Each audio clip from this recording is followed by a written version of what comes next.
So, change of plans here. Originally I was hoping for the Yakuza Kiwami video and that it'd be done by now, but that won't be able to happen till early next year.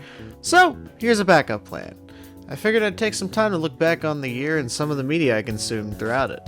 Mostly games, but there's some other things that catch my eye. You'll see as it goes on.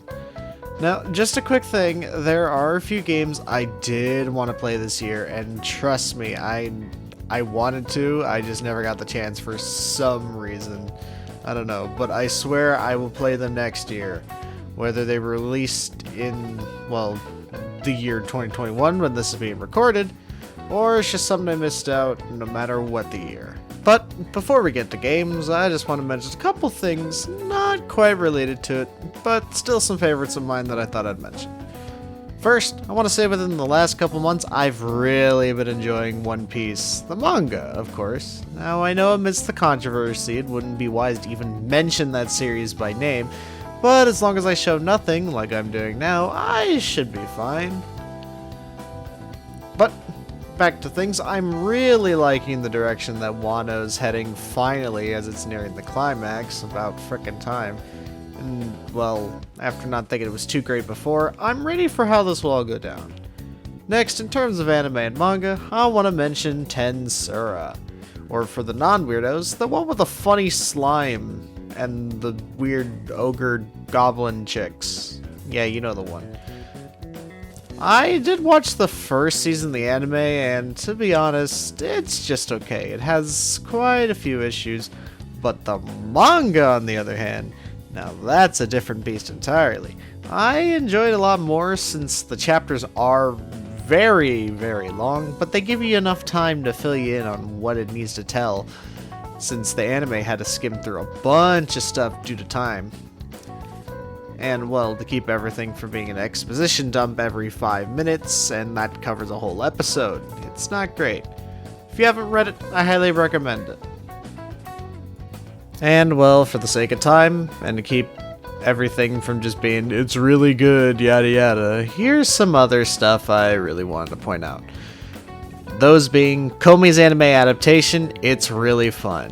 Jujutsu Kaisen, it's pretty good. Not as much as it's built up to be in my opinion, but it's still pretty good. And at the time, I'm still reading Chainsaw Man, yet I'm already ready for the next part. I'm really liking it. I finally watched K-On! This year, Way of the House Husband, despite lacking animation and everyone's complaints about that. It's freaking hilarious. I love it.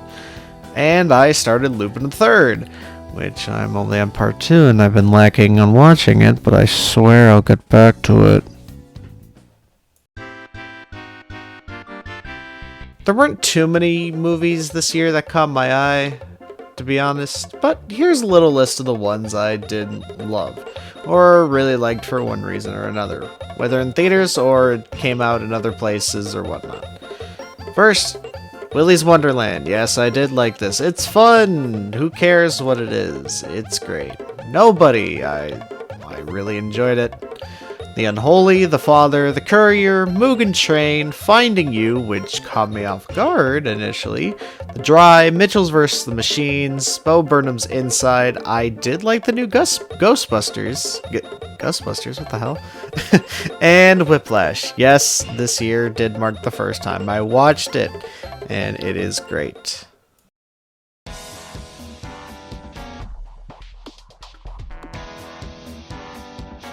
But now it's the thing I talk about the most. Video games. And let's get the obvious ones out of the way. Starting with Persona 5 Royal and Strikers / Scramble / whatever you want to call it. I already made 2 different videos about these two and explained why I love them, seeing how much detail I crammed into each of them. And despite that they're both rankings, it still counts. They're great and I recommend them to all who haven't played them already. Getting to the other obvious ones, Yakuza Kiwami 2 and 4. Now, there will be videos talking about these later, so I'll keep this brief. I've said it a million times that 0 is my favorite, and I love Yakuza as a series in general. 4 has become my incredibly close second, and Kiwami 2 taking third. They both do things that really innovate things at that point in the franchise, and it really resonated with me for a number of reasons. Like, they're incredibly fun. Their story, while admittedly all over the place, especially 2's, they're great and captivating. Well, there's not much I could say without this whole entire video being 2 hours long. They're good games and a great series. I can't wait to finish 5 and the rest of the series as I'm recording this, of course.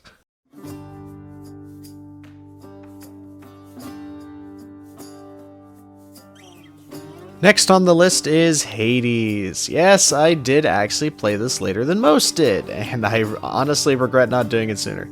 Hades isn't the most complex game on a general basis. When you get down to it, it's crazy with how much it does.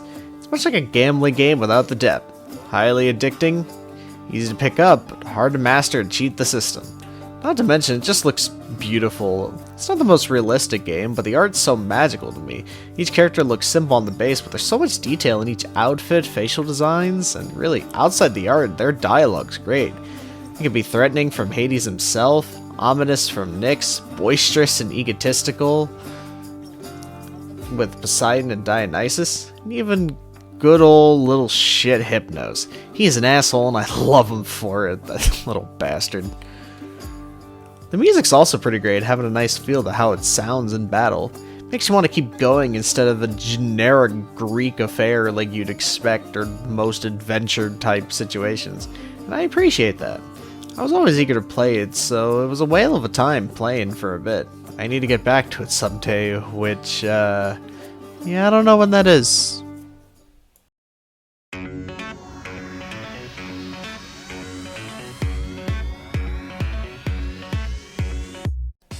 Next up on my list, The World Ends With You. Let me get the obvious out of the way. I did play the final remix and I hate how it controls, both in handheld mode and docked. They are unbearable. And if I could play the DS version, trust me, I would. But of course I wouldn't get the extra content that comes in the final remix, so I guess I'm stuck. Even still, I really enjoyed it. Mainly for the story it was telling. It was just a great time. Yet I can't truly put it into words without talking about the game through and through, with spoilers of course, which I won't do because I'm feeling generous for this video. All I can say is that if you really want to play this, either endure the hand cramps that I got at least, or just emulate it. It's worth it for the story and music alone, if you ask me.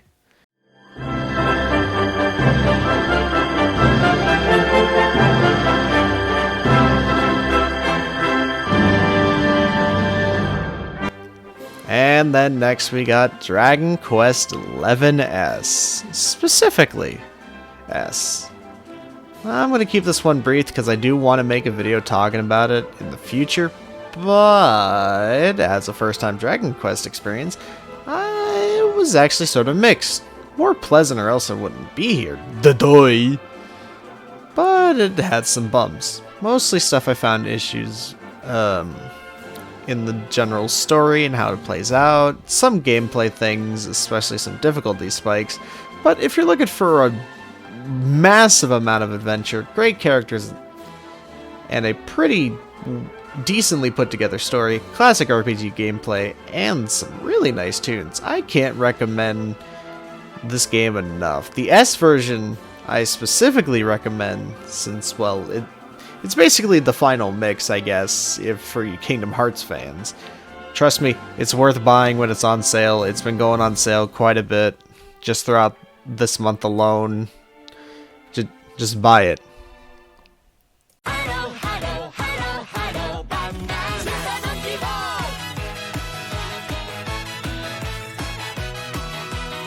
Up next, Super Monkey Ball Banana Mania. What can I say that hasn't already been said about this game? This is literally Super Monkey Ball at its actual roots. And for someone who never played the original games during its heyday, it was definitely a rough but rewarding experience to go through. The main story is great on its own, but the minigames and extra content only enhance and expand the experience. Except Monkey Glider. That one just doesn't work for some reason. I don't know. Other people have had the same issue with that one. But also not to mention, I do like the optional costumes that they have, and they're pretty fun. Whether it's for the main cast of monkeys, or they have optional characters. Kiryu, Beat, Sonic, Tails, and of course the DLC that costs $5 when it should have just been free. But hey, you get Morgana and Suezo from Monster Rancher, so that's cool. And whoever likes Hello Kitty, I guess. Well, that's fun. There's just so much to love about the game, though. Whether as a Monkey Ball fan or a newbie like I am.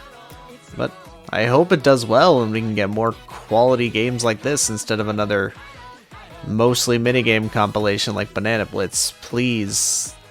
Please, none of that again. The game wasn't even that great in that one, in my opinion. Just no.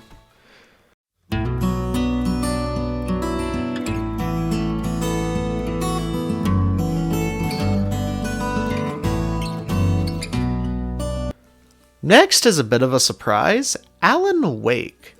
Now, truth be told, I've always known about Alan Wake, and yeah, I even watched a playthrough of it ages ago, back when it was more new, but I never fully played through it, mainly just because I never owned it. So it technically counts. And well, the remake came out this year, so I guess you can also say that it did come out this year, I guess? I don't know. Now, while the story is sort of cuckoo, crazy, Bananarama, whatever, once you piece it together, it's actually pretty good, and it actually gets you invested in the lore. It's got fun yet challenging survival horror gameplay, one that I haven't really seen much of. I mean, I guess you could say it's like Luigi's Mansion in a sense, but instead of a vacuum, Luigi just has a gun. It's one of those games to consider a hidden gem in recent history, but I'm glad it's getting the recognition it deserves. You know, with the remaster, like I mentioned, and as of writing and recording this, the announcement of a true Alan Wake 2, you know? But like, come on. We don't count American Nightmare. I almost called it American Wasteland again. There's been no other game with a mechanic like the light. I mean, we need this as a mechanic more. Please go grab the game, play it now, or save it for next Spooktober if you're into that. You won't be disappointed.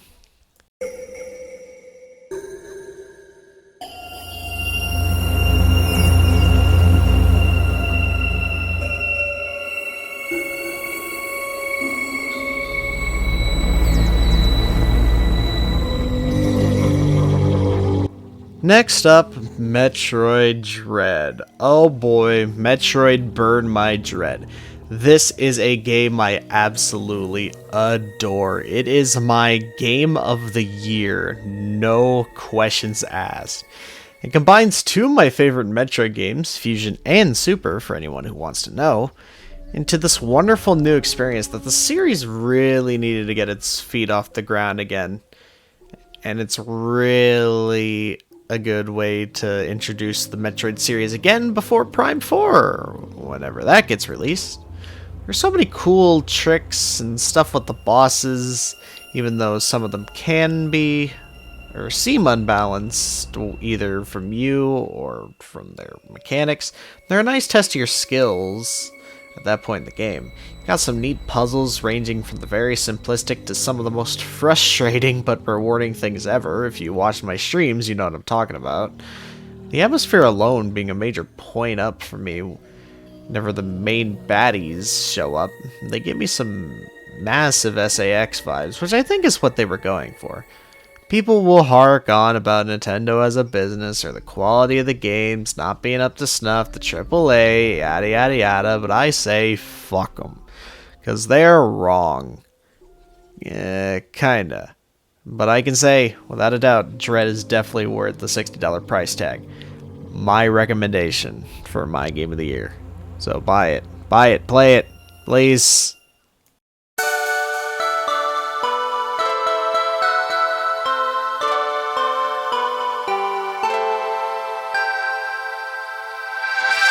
Now on to something more kinda lighthearted? Bugsnax. Yeah, I didn't get to play this back in the day because, well, I didn't have a PS5. And while I was on PS4, I wanted the new hotness. Because I'm a weird obsessive freak. But now that I do have it, I found this game on sale at a decent price, and here we are. It's not the greatest game in the world, I will admit. I don't see it winning any awards anytime soon, unless I'm wrong, which I didn't double check. But it doesn't need to be the best, and it doesn't need that accolades. Then why is it here? I don't know, because it's fun?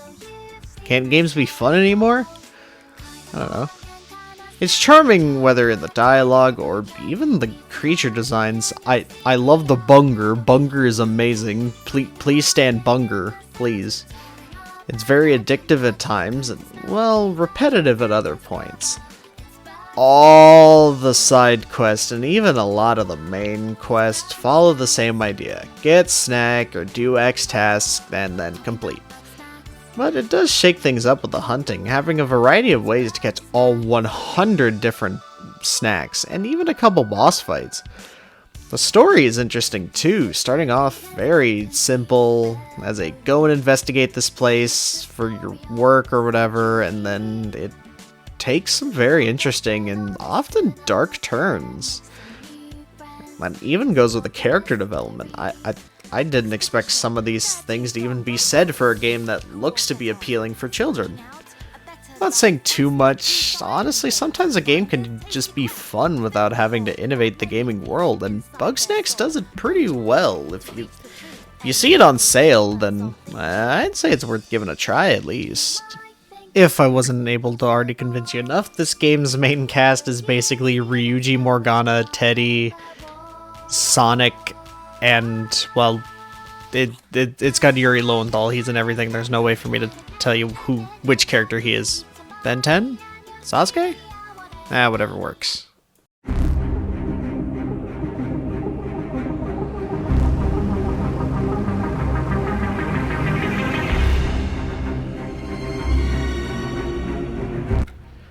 But that last statement can get partially thrown out the window with the next game. Ratchet and Clank Rift Apart. Let me start by saying, this is the first Ratchet and Clank game I've ever completed. Ever. Yeah, I never really grew up with these games, and I did know certain things, just in a general sense, but never directly played them. And I gotta say, I want to play more. I want to play the rest of them now. But that's kind of hard, because there are a lot of them on PS3, and then you have like Agent Clank or whatever. I don't know. The way that they do games is interesting. But I can say that Insomniac really hit it out of the park with this one in my eyes. Just looking at the character models and even the environments, you can see how much love and effort and detail was put into everything. Like, even in just random things you wouldn't expect. Like Nefarious's dome head, or even side objects like a cannon, has so much into it that you can see that it was put together by some sort of metal worker. I don't know. It's cartoony in the best way possible. Honestly reminded me of Crash 4. Not to mention you got a shit zillion weapons to play around with, each with their own styles, and while some are better than others, it really helps enhance the gameplay and what kind of style you want to do, making things not as repetitive per encounter. You have so many collectibles to find. Well, not so many, but you have a nice chunk of it throughout the several worlds it includes, that are huge, by the way. Some with various puzzles or challenges to get around them, all containing some lore or some fun unlocks, whether in-game or in the gallery. It's such a good game, I didn't even want to put it down. Sometimes I forgot what I was doing and lost track of time while just playing it. I wanted to keep going, which a game rarely ever does for me. Honestly, even if you're not a Ratchet and Clank fan, I'd still highly, highly recommend this. Some of the references and characters will get lost, I know some did for me, but you can still enjoy it for what it's worth, so, you know, play it. And Insomniac, please make more. This game was great. Please do it.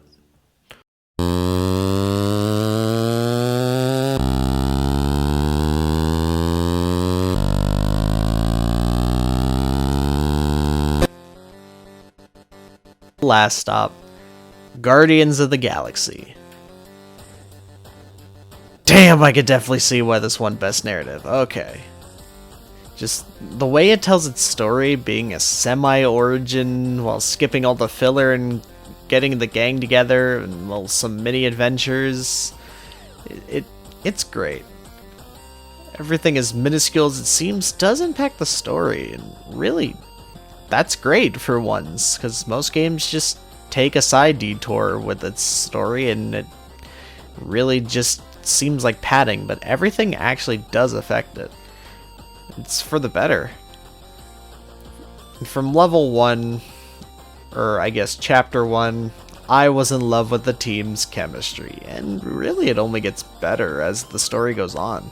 They really learn to work together just as a team, and it's great. The game looks alright for what it's worth, except when it doesn't. Yeah, this game is as polished as a rock in a steamroller factory sometimes.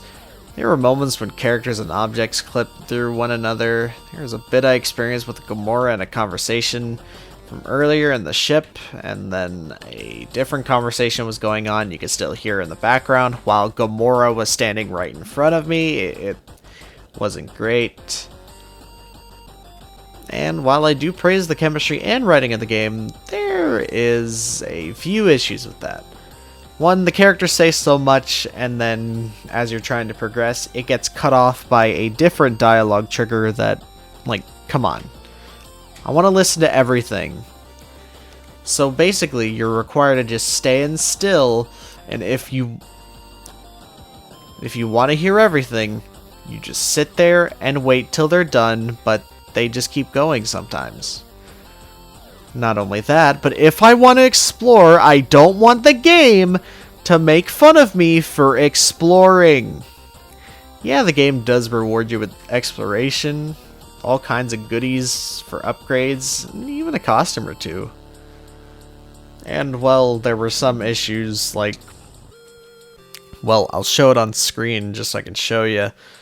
There's that, and then there's the ultimate middle finger to completionist, where you gotta get a bunch of collectibles, but in order to get them in, you gotta initiate a conversation, but then it doesn't count sometimes. It's very not great. And, but despite all those issues, I did find myself enjoying the game for what it does. I've only read a few Guardians of the Galaxy comics, so I'm not really that big into them, and I did watch the movie because I'm like, hey, look, these obscure characters. Why not? It does have a sense of world building, and it's just a general fun game. I'd say if you're not really that into Guardians, then yeah, you can still play it, and especially if you're a casual viewer only watching the movies, then you can still pick it up. And honestly, I'm glad that I did. And that should just about cover it. But before we go, there's a couple of things I'd like to talk about. Well, a couple of games I'd like to mention. And I'll start brief with it. 2022 is gonna be crazy for gaming. And I want to mention what I'm excited for. Or at least whether they come out that year or it's a different game from a different year, doesn't matter. What I'm ready for next year, here's what I'm looking forward to. Kirby and the Forgotten Land. Look, I love Kirby, and the fact that we're getting a open world and implied apocalyptic game about that series is great. Just let alone a new Kirby game itself has me excited. Shantae 1 and Risky's Revenge. I bought both these games through Limited Run and have never really played them, so I'm ready to try these underrated classics, as people call it. Nier Replicant. I love Automata. I pre-ordered the White Snow edition. Literally came so much earlier, and I still haven't played it. And I swear I'll get to it. Trust me, I will. Psychonauts 2. I love Psychonauts, and I don't care for Rhombus of Ruin, despite not playing it, because fuck you VR exclusives, and just let me play without it. But I like to play this because I never did when it released. And, oh yeah, I also forgot to write down I want to play Returnal, which is why it's not in this video, but trust me, I own it, I want to play it. And without spreading a bunch of games that may or may not come out this year, that's just about it. One last thing before we go, I just want to say thanks to everyone who went ahead and subscribed this year, or even just watched my videos and whatnot. It just means a lot that anyone would do that, and I like what I do. Despite how I may sound, this is just how I talk, and I'm actually really happy, and I couldn't be even more grateful for the amount of growth that we've had just on this channel alone. It's great. Whether you watch my stuff here, you watch the VOD re-uploads on the other channel, or you watch my Twitch, just thank you.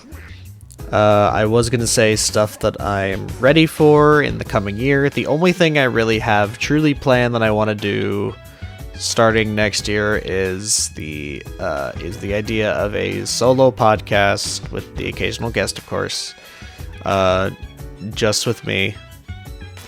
Other than that, I don't really have any sort of plans for much of anything else. But as for when everything's gonna go down, I don't know when, so just be on the lookout for that. Just want to say thanks again. That's all. This is the last major video for the year. Everything else that gets released, it's already been pre-recorded, pre-edited, all that stuff, which is just going to be more Mario stuff. I'm actually almost done with that game, so I can probably do a few more things with that. But other than that, thanks again. You guys enjoy your holidays, whatever you may celebrate, and I'll see everybody truly next year. So, goodbye.